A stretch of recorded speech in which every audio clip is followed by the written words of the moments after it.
Alright, so welcome back. Today I just have a fairly quick update video. A lot of it is related to each other, but first of all, I thought I'd talk about this tanker. This I haven't done a terrible amount to. I've only actually done one thing. I replaced one of the AHM trucks on this with a Lifelike truck. I did that to this truck ages ago, and recently it's just been having problems on my layout, so I just quickly swapped it over. Which, again, nothing wild, but that's what I have these videos to talk about, just this basic stuff that I've been working on. Eventually, I would like to put some weight into this thing, and change out the trucks to be screw-in, and change the couplers to be frame-mounted, but that'll be a lot of work and way out in the future once I get more parts. So, it'll be a future project, but for now, it works. So, I'll go on to the next thing, and a lot of these other things all have quite a bit in common. So next up is something I've just done a tiny bit of work to, which is this. It's my Fleshman Baldwin switcher. I forget which type it is. I think it's not really specifically based off either the 660 or the 1000, but I bought this thing for $5 a while ago. It's been a perfect engine and has had nothing wrong with it. And if you saw the traction tire video, I've been putting traction tires on a lot of stuff. So what I did is I just put 2 traction tires on these back wheels, because the ones on here were apparently very dry rotted. Not much else note to this thing. I've never had to do anything to it. It's just a perfectly fine engine.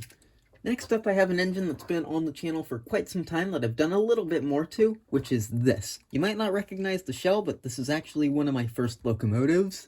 It is a Lionel GP30. It had a Burlington Northern shell, but in a lot video quite some time ago, which I probably won't find, so you might have to search out for it yourself.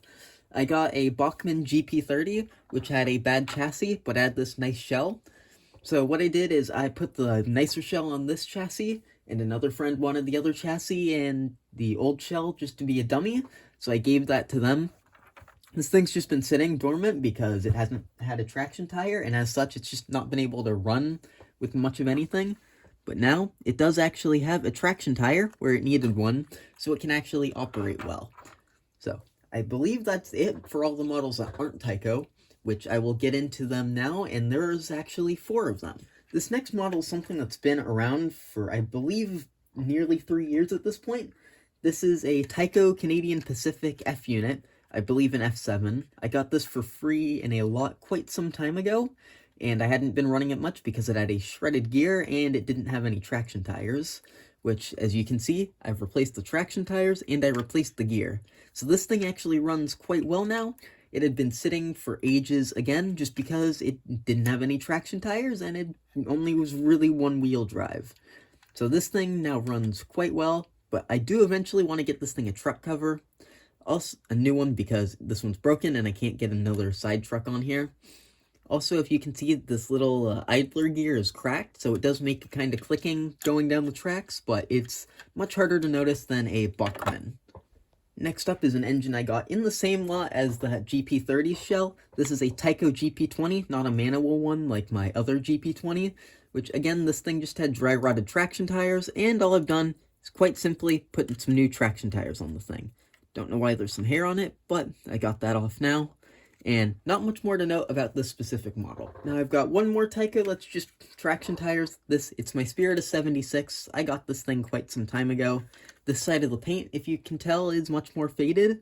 I haven't run this thing in a while because, again, traction tires weren't the greatest. But what this means now, and apparently that's come out of place. So I will, after I film this clip, I'm going to have to put that back into place, I think. I think it's back in now. But yeah, I haven't run this thing much just because of that, and it's been sitting dormant, so now it's got traction tires, and I've been running it a little bit more. So now, on to the last of the things I've been working on, and this one I've done quite a bit too. Alright, so this model is in quite rough cosmetic shape, which I've not touched that much. This handrail just popped out of place, so after this clip, I'm gonna have to fix that. And this whole boiler front's been destroyed as long as I've had it. I don't intend to do much. I would like to get a new boiler cap and fix this hole up, but other than that, I'll leave the cosmetics alone. So I started out working on this thing. I put on some fresh traction tires, which at first seemed to help, but then the motor started having some issues, so I went in and adjusted that, and it started working properly. But then I was a little bit dumb, and I managed to break one of the wires in here, which I was going through, and apparently the wiring was in quite bad shape. So I had went in and I unsoldered the one that was in here because it was a wire I had broken and soldered back together. So I just went in and replaced it with a new one. And then I also noticed that the wire for the smoke unit seemed kind of odd. So I went in and it was basically 3 wires soldered together. So I might still have it laying around, and if I can find it, I will show it on camera. But I replaced that with another wire, and also I've always had the screw hole here, so I just tapped in a new screw. I'm going to paint over it at some point, and I used a spare linkage. I believe this was off one of the cab forwards that I restored recently. It was just a spare part, and it seems to work perfectly fine as a drawbar. So I'll see if I can find that wire, and if not, I'll just go start testing all these engines out. Now, this was part of the wire that came off of it. There was more to it, but I just cut this section off because it was so wild. So we had a solder joint right here, and it was in quite rough shape. And yeah, this is no good, so it got replaced. So now I'll take all these engines over, and we'll test them out one by one. Alright, so first up we've got the Fleischmann switcher.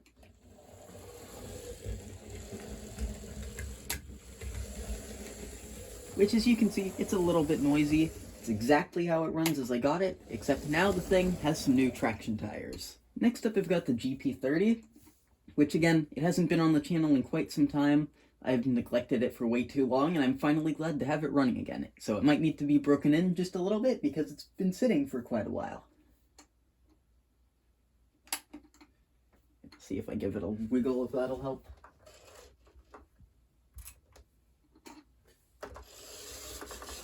There it goes.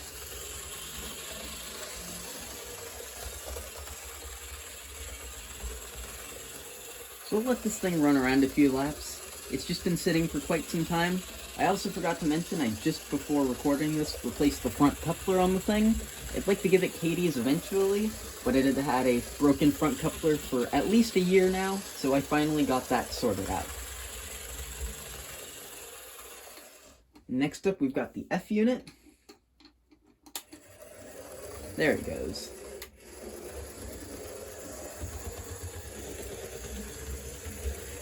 You can hear it is clicking just a little bit. It's not too terrible. This one also does run a little slow. I don't know if I need to break the thing in a little bit more, just since it's been a while since I've run it.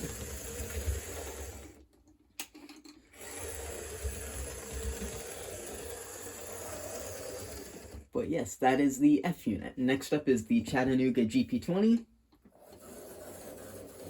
This one might need to warm up a second. It's been a little while since I've run the thing.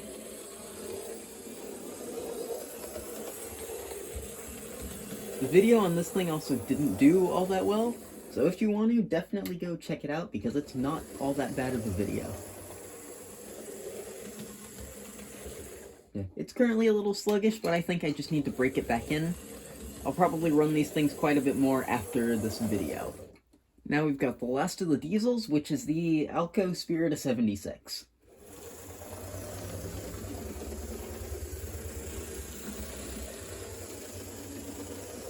And this one, again, it does run perfectly fine. It's just been sitting for quite a while.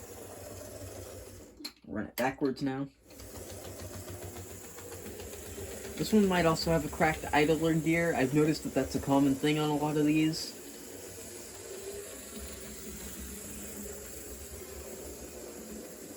And that's the Spirita 76. And lastly, we have the Clementine. I will note that this thing doesn't like to go in reverse, and sometimes a gear or two will slip, but I'll test it out anyway. I believe this is the best I've had this thing run in its entire lifetime. And I'll show you what happens if I try and run the thing backwards. At lower speed, yeah, the front drivers tend to get locked up. I don't know why. Doesn't seem like it wants to brake for this video, so that is good. And if you stuck around for this and are one of the few people who watches these, thanks for watching.